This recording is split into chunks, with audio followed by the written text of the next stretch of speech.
अल्हम्दुलिल्लाह रब्बिल आलमीन वस्सलातु वस्सलामु अला सय्यिदिल अंबिया वल मुरसलीन। मुअज़्ज़ज़ व मोहतरम ख़वातीन व हज़रात, आज हम इताअत इलाही के हवाले से गुफ्तगू करेंगे। इताअत इलाही ये है कि बंदा अपने आप को फ़रमान इलाही के मुताबिक ढाल ले, अपना सरे तस्लीम हुक्म खुदाबंदी के सामने झुका दे, ज़िंदगी के जुमला उमूर अम्र एज़दी के ताबे कर दे। इसे इताअत इलाही कहते हैं। कुरान पाक पर जब हम नज़र दौड़ाते हैं तो कुरान पाक में कई मुकामात पर अल्लाह रब्बुल इज़्ज़त ने अहले ईमान को अल्लाह की इताअत का हुक्म दिया है और इताअत इलाही के बेशुमार जगह पर अहकामात हमें मिलते हैं। सूरा अन-निसा उसकी आयत नंबर 59 में इरशाद हुआ, अतीउल्लाह व अतीउर रसूल व उलिल अम्र मिनकुम, अल्लाह और उसके रसूल सल्लल्लाहु अलैहि वसल्लम की इताअत करो और तुम में से जो हाकिम हैं उनका हुक्म मानो। फिर सूरा अल-अहज़ाब उसकी आयत नंबर 71 में इरशाद हुआ, वमन युतिइल्लाह व रसूलहु फ़क़द फ़ाज़ फ़ौज़न अज़ीमा, और जो कोई अल्लाह और उसके रसूल सल्लल्लाहु अलैहि वसल्लम की इताअत करेगा वो बड़ी मुराद पाएगा। बड़ी मुराद पाने से मुराद यहाँ पे दीदार इलाही है कि जो शख्स अल्लाह और उसके रसूल की इताअत करता है उसे दीदार इलाही से नवाजा जाएगा। इसी तरह सूरा अन-नूर की आयत नंबर 52 में इरशाद हुआ, वमन युतिइल्लाह व रसूलहु व यख्शल्लाह व यत्तक़ि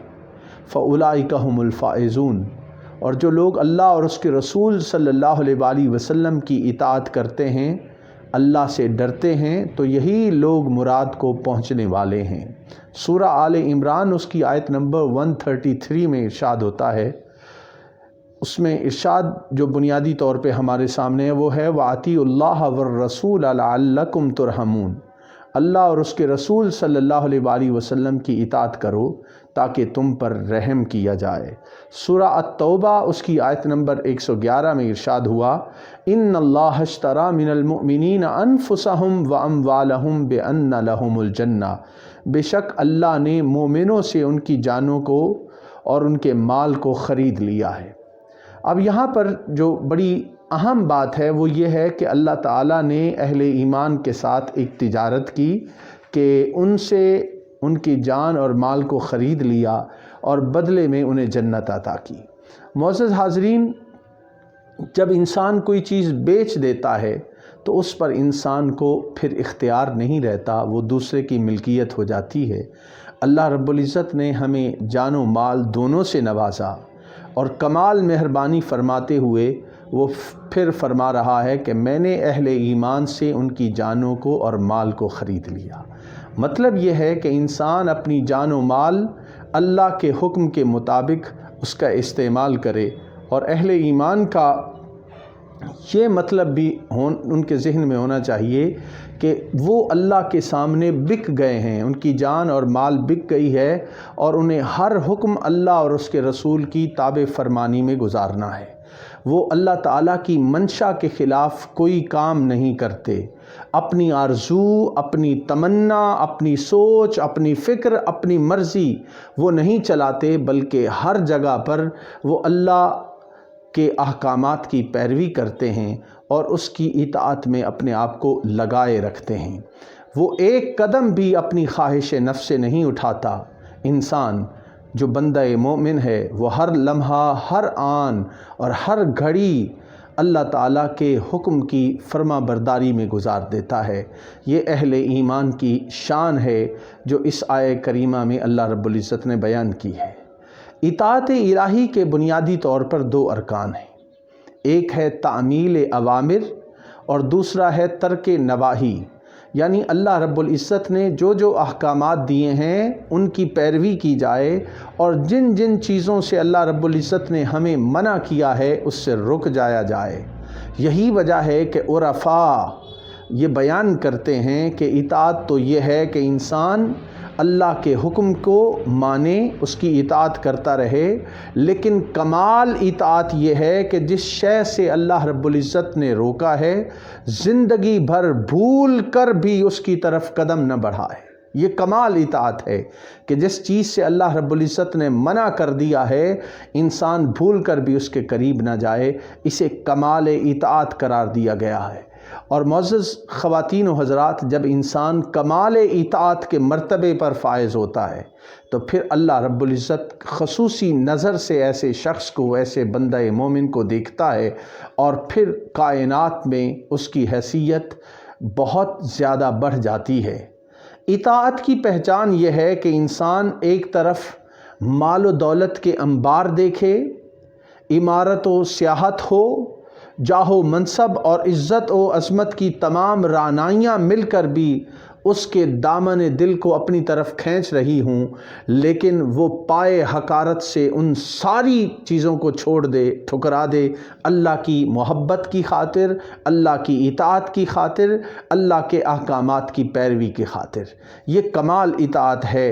اور یہی وجہ ہے کہ جب انسان کمال اطاعت کے مرتبے پر فائز ہوتا ہے تو اسے توحید کی وہ لذت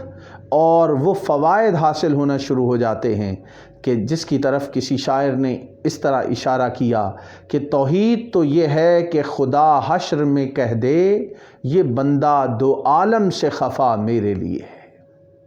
یعنی دو عالم سے انسان خفا ہو جائے، بیگانہ ہو جائے، نا آشنا ہو جائے اللہ کے احکامات کی پیروی کرنے میں۔ انسان کو جب لذت آشنائی نصیب ہوتی ہے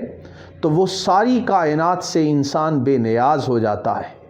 اور یہ بے نیازی اسے اللہ تعالیٰ کی لذت آشنائی جب نصیب ہو جاتی ہے تو انسان دو عالم سے اپنے آپ کو بیگانہ کرتا ہے، جس کی طرف کسی نے اس طرح اشارہ کیا کہ دو عالم سے کرتی ہے بیگانہ دل کو، عجب چیز ہے لذت آشنائی۔ دوستان محترم، لذت آشنائی بڑی چیز ہے۔ جب انسان اپنے مالک کا غلام اور بندہ بن جاتا ہے تو وہ خود بخود توکل علی اللہ کے بلند مرتبے پر فائز ہو جاتا ہے، جس کی طرف قرآن پاک میں یوں اشارہ کیا گیا وَعَلَىٰ رَبِّهِمْ يَتَوَكَّلُونَ۔ اہل ایمان تو اللہ پر توکل کرنے والے، اس پر بھروسہ کرنے والے ہوتے ہیں، اور جب انسان اللہ پر بھروسہ کرنے لگ جاتا ہے تو اللہ تعالیٰ اس بندے کو اپنی ضروریات کے لیے کسی کے سامنے نہیں جھکاتا، بلکہ خود ہی احکامات خداوندی سے ساری کائنات اس بندے کی اطاعت میں اور اس کی خدمت میں لگ جاتی ہے۔ اب یہاں پہ یہ پہلو بھی ہمیں پیش نظر رکھنا چاہیے کہ بعض اوقات ہم دنیا داری بھی چلانا چاہتے ہیں اور اپنے مالک کو بھی خوش کرنا چاہتے ہیں۔ تو ایک بات یاد رکھ لیجئے کہ انسان دنیا داری کو اللہ کے احکامات کے مطابق تو چلائے تو ٹھیک ہے، یہ نہیں ہو سکتا کہ ایک وقت میں انسان اللہ کی اطاعت بھی کر رہا ہو اور شیطان کی اطاعت بھی کر رہا ہو۔ ایک وقت میں ایک ہی اطاعت ممکن ہے، اور جب بندہ رب کا مطیع ہوگا تو دوستان محترم پھر اسے ساری کائنات خود اس کے پاس آنا شروع ہو جاتی ہے، اللہ کی مخلوق اس کی لونڈی بن جاتی ہے۔ اب ہمارا حال یہ ہے کہ ہم اللہ کو بھی راضی کرنا چاہتے ہیں، اور اس دنیا کے اندر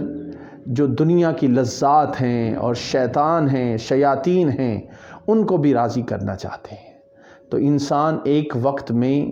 اپنے مالک حقیقی کو راضی کر سکتا ہے، یا پھر مالک حقیقی کے دشمن شیطان کے راستے پہ چل سکتا ہے۔ ایسا نہیں ہے کہ وہ رب کو بھی راضی کر لے اور دنیا داری کو شیطانوں کے طریق پر چلاتا پھرے، ایسا ممکن نہیں ہے۔ ہمارا حال تو یہ ہے کہ ہم ایک طرف رب کی بات کرتے ہیں اور دوسری طرف اس دنیا داری میں اتنے گم ہو کے رہ گئے ہیں کہ نہ ہمیں خدا ملا ہے اور نہ ہی دنیا کے ہو کے رہ گئے ہیں۔ اس طرف کسی نے اشارہ کیا جو ہماری حالت ہے کہ اے چمن والو چمن میں یوں گزارا چاہیے، باغبان بھی خوش رہے راضی رہے صیاد بھی۔ یہ جو دو رنگی ہے اس کو چھوڑ کر ہمیں کمال اطاعت الہی کی طرف آنا ہوگا، اللہ اور اس کے رسول کے احکامات کی پیروی کی طرف آنا ہوگا، تبھی صحیح معنوں میں ہمیں حقیقی طور پہ ایمان کی لذت اور اللہ کی اطاعت کی لذت نصیب ہوگی۔ اب ہم یہ جو دو رنگی ہمارے کردار میں ہے، ہم سمجھتے ہیں کہ ہم نے یہ بڑا کام کیا کہ اللہ کی بات بھی کرتے ہیں اور دنیا کے امور کو شیطان کے طریق پر چلانے کی کوشش بھی کرتے ہیں۔ تو یہ دوستان محترم ایک دھوکہ ہے، یہ ہم خدا کو دھوکہ نہیں دے سکتے۔ وہ